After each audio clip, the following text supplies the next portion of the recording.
Welcome, welcome everybody to another episode of the Third Hour of Power. This is Grady of This Mormon Life, and this week we are studying Lesson 24 of the Joseph Fielding Smith Manual, which is the work of Latter-day Saint women, unselfish devotion to this glorious cause. And to help me with this lesson, I brought over an expert on women because she is Camille of Modest Pop. Camille, thanks so much for joining me. Sure, no problem. Thank you. So Camille, tell me a little bit about Modest Pop. Okay, so Modest Pop is a website I started 2 years ago to provide more opportunities for women to dress modestly and stylishly. Basically, 2 years ago in Southern California where I live, it was really hot, and I was tired of having to layer, so I thought, like, why aren't there more modest clothing companies where you can just put on a shirt and you don't have to layer it? And it was bothering me, so I decided that I would start my own company, so I did. Perfect. I know. I'm especially here. I'm out in Arizona now, and it gets really hot. I found. Yes. But I always have to wear two shirts. Right.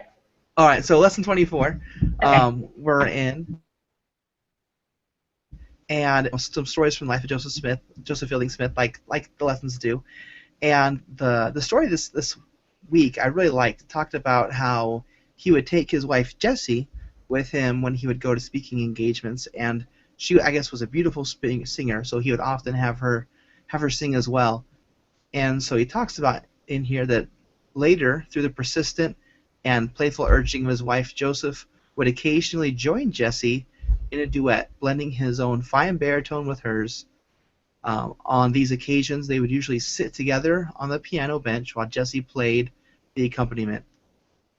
And there's two things that I love about this story. One is I think that would be so just adorable to see the prophet and his wife, sit together at the piano and singing together. I mean, I don't think I have ever seen anything even adorable.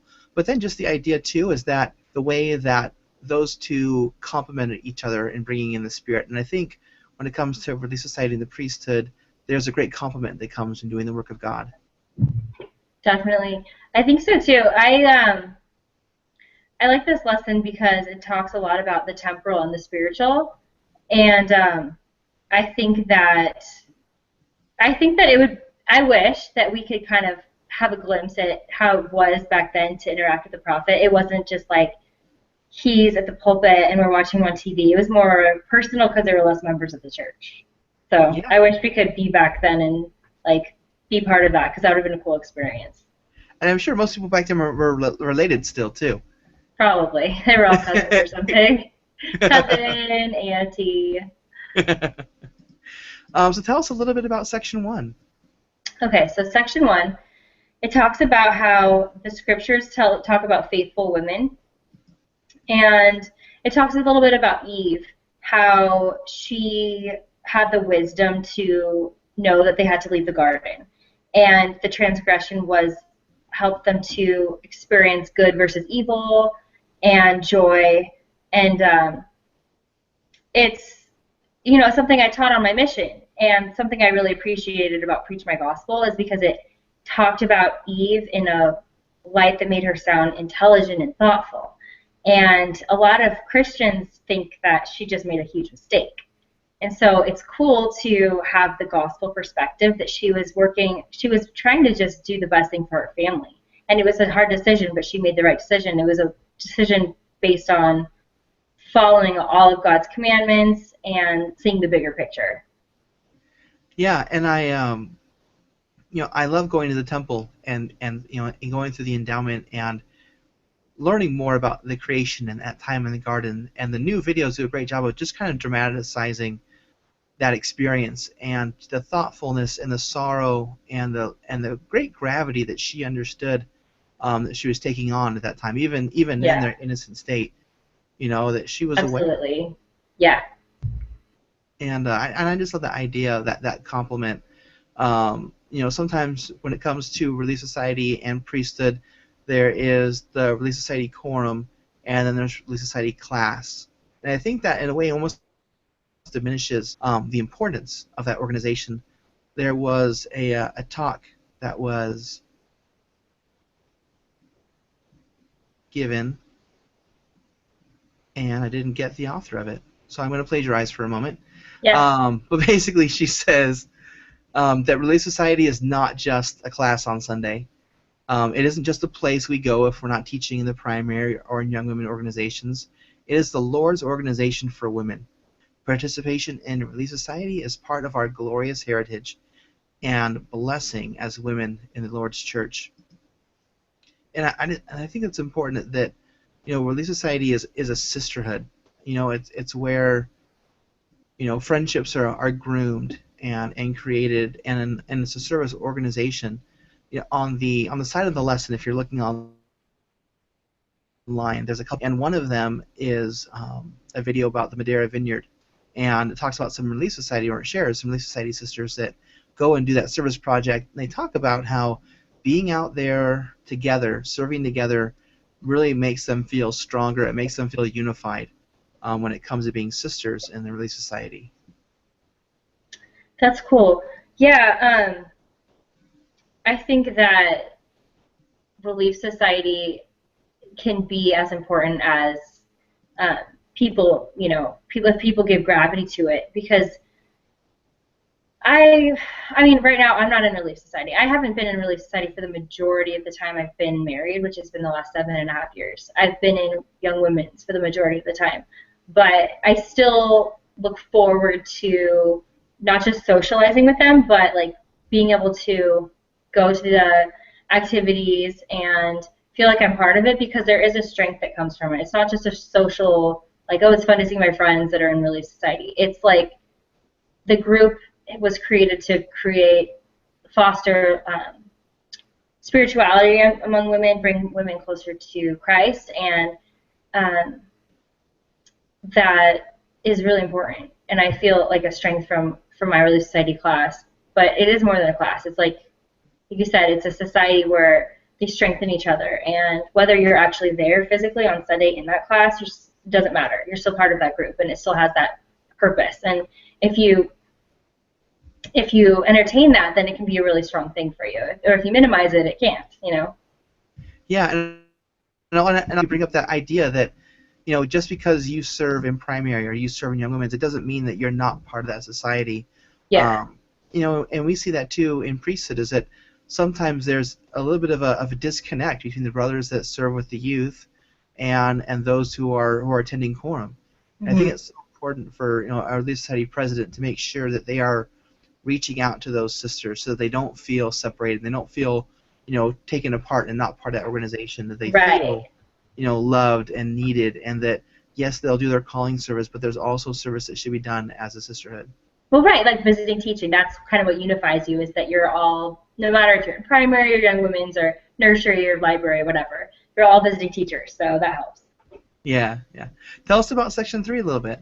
All right, Section 3. Section 3 talks about how women have a special touch. Well, that was what I took out of it. It talks about women lending their aid and encouraging, helping the wayward. And it talks about how that whenever anybody's in trouble, needs help, in difficulty, sick or afflicted, we call upon the Relief Society. And it's funny how like temporal stuff and spiritual stuff, there's a crossover, because for example, if a family has a new baby and they need meals brought in, that's a temporal thing. But it's also a little bit more, because when somebody serves you and reaches out of their life to go ahead and make you a meal and bring it to you, it lets you know that they care about you and that they love you, and it's strengthening spiritually, because it's like, okay, these people care about me, they love me, I want to be at church with them, I want to be a part of this ward, I feel like unified. So it's temporal and it's spiritual too, because you feel so grateful, and it came from the heart, and you're just you realize like you all depend on each other, and I think that's really powerful, especially when you've been the recipient. I had a baby 5 months ago, and like I can't remember how many dinners I got, but in our ward it's a little different. They don't just bring you the whole meal, they'll break it up. So like someone will bring you a dessert and an appetizer and a salad, and somebody else will bring you the main meal. And so you have like 2 different people come into your house to bring you the food, and you just feel so loved, and something that you really can't do for yourself very well at that time of your life, you know, and you just appreciate it so much. And I think that that really can't be overlooked because those temporal things, they really add up and they make a huge amount of difference. It's like a stationary progressive dinner. Yeah, it was great. I loved it. I'm like, gotta have another kid so I can get free food. I'm just kidding. Well, and I think too, there's that idea that when I'm not there, people miss me. People notice that I'm not there, and they're here to help. Yeah. You know, and that softens your heart. It makes it easier for you to feel the Spirit. You know, that person. You know, I think about an experience when, you know, we had just chaos, you know, going on in our lives. We're getting ready to move. Things were going on. And one of the sisters that was, I don't think she was actually in our ward, my wife and her just served together in a combined scouts, and she says, hey, I'm going to bring you guys dinner tonight. And I was like, no, it's okay, it's fine. And she's like, no, I'll bring you dinner. So we're like, okay, great. So that day we got some news about our daughter that, you know, she had some health issues, and we were just devastated, and things were really hard for us. She is at 5:15 knocking on the door with dinner. And it was just such a relief, and it made us get at Relief Society. That didn't happen intentionally, but it was a relief for us, you know. And as a result, you know, our love for her grew because she thought about us, and she knew our need, and that she was sensitive to the Spirit to realize that, you know, she had a prompting that she knew she needed to follow, even though we were kind of trying to turn her away and say we don't need it. Yeah. You know, the Lord knew we were going to need it that day, and that, you know, she was inspired. Yeah. I think that's what the Relief Society really is for. It's like temporal relief and spiritual relief. They're so intertwined. Oh, yeah, yeah. Is there anything else that you wanted to add to this lesson? I really can't remember exactly where it was. It was something about how women have a special touch, sort of. It mentioned that. And it reminded me of missionaries. Like, sister missionaries can sometimes get into doors that elders can't, you know? And that's just the way it's supposed to be. Like, women need men and men need women in the church. And we all have different strengths, but sometimes you just need, like, you know, if there's a gruff guy at the door and he's like, go away, but then if there's two women instead of, like, two men, he might be like, oh, you know, I'm a little bit nicer. And sometimes women can get people to soften their hearts a little easier than men can. So I think that, you know, that's another reason that there's strength in Relief Society is just because women have that softer side, and sometimes people react more softly to them. Yeah, and there's always, you know, sensitive situations that maybe a sister's touch can really help with, or they just are more aware of the situation. Mm-hmm. It was neat. I was serving with times asked to be in PEC meeting, and typically that's just the elders quorum president, high priest, group leader, bishopric, and mission leader. But they often invited their Relief Society president. Mm-hmm. Because her and her sisters had a lot of insights into family situations that we didn't always know. Right, because maybe their kids do play dates together or whatever. They just have, like, you know, they have eyes and ears everywhere. Yeah. Or maybe there's a sister who knows that her husband is struggling and her husband is too prideful to say anything about it. Yeah. You know those kinds of things, you know, were insights that helped us be better priesthood holders and helped her as well to be, you know, better in her calling and helped us overall, you know, serve in God's kingdom. And we were always really appreciative when they would come and share things like that. Yeah. So Camille, tell us a little bit about Modest Pop right now. Do you guys have anything going on for Christmas? Right. So actually, well, we always have deals going on. For Christmas, we have a coupon code. It's called Mary15. You can save 15%. It actually goes through the end of the year, so it's not just till Christmas. But so you're covered for Kwanzaa. Yeah, exactly. We just want to stay politically correct, people. We don't want to offend anybody. I'm just kidding. But yeah, so that's what we're doing right now. And then missionaries always get 15% off with the code called to serve. And you know, like if you follow us on Facebook, Modest Pop, you'll see like flash sales or just random sales all the time. So just follow us if you want to get some good deals and see what the new arrivals are, just so you can stay in the know.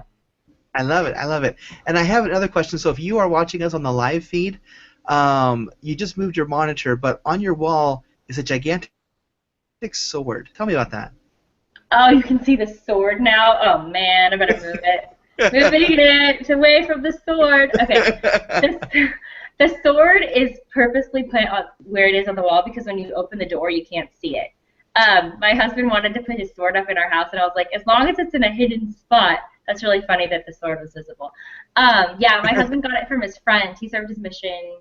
His friend served his mission in Spain, so it's like an authentic Spanish sword. I don't know what that means, like, but he bought it. It was kind of expensive actually. My husband gave him his friend money, and then his friend brought it home from the mission, and he's had it since then. It's been like 12, 13 years.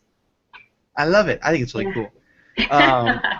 Jeff, who helps us with This Week in Mormons, we call them our benefactors. His brother Colin